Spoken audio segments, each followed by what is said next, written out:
मान लीजिए प्रश्नावली 6.4 है, क्वेश्चन नंबर 1 है। क्या है? 1 कहता है कि त्रिभुज ABC समरूप त्रिभुज DEF है, ठीक है। इनके क्षेत्रफल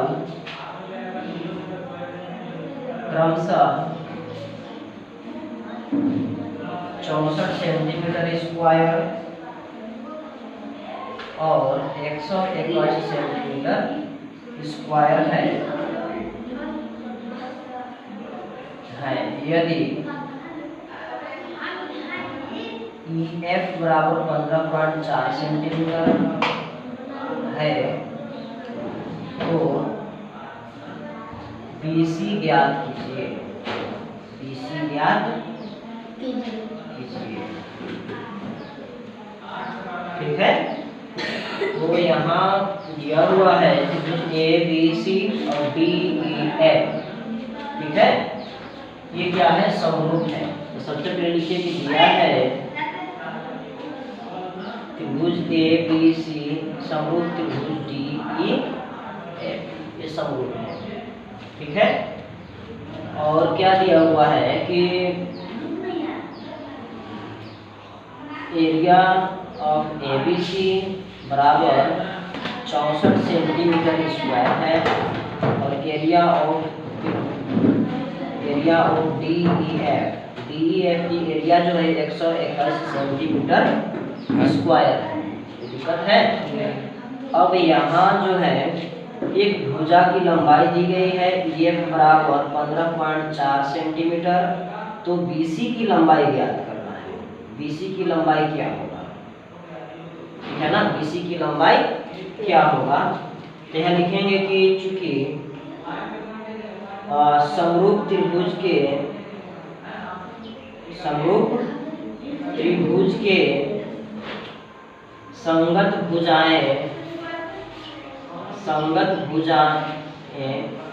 समानुपाती होती है। क्या होती है? समानुपाती। क्या होती है? क्या होती है जी? समानुपाती होती। समानुपाती होती है। क्या होती है? समानुपाती होती है। समानुपाती होती है, ठीक है। तो इसलिए यहाँ लिखेंगे इसलिए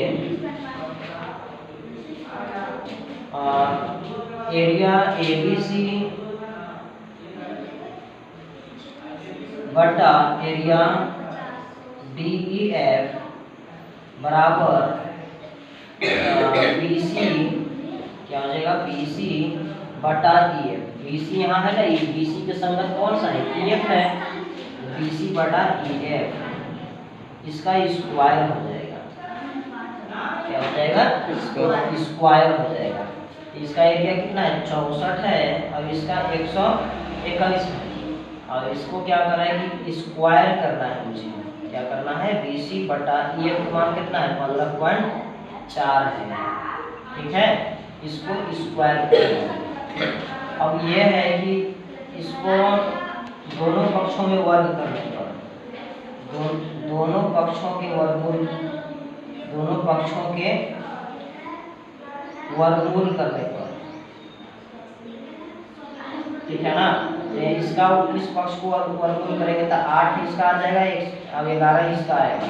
अब यहाँ से BC बटा 15.4, ठीक है। इसको क्रॉस मल्टीप्लाई करेंगे।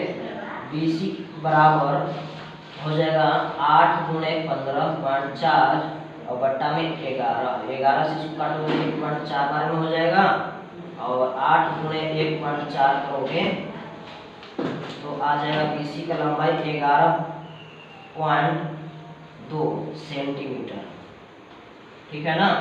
इसका लंबाई कितना आया? 11.2 सेंटीमीटर स्क्वायर। यही जिसको ज्ञात करना था, यही मेरा आंसर हो गया। क्या हो गया? आंसर हो गया। ये समझ में आया जी? समझ में आया जी। ऐसा इसमें नहीं ना हो जिसको कोई समझ में नहीं आया। कोई है इसमें कि समझ में नहीं आया?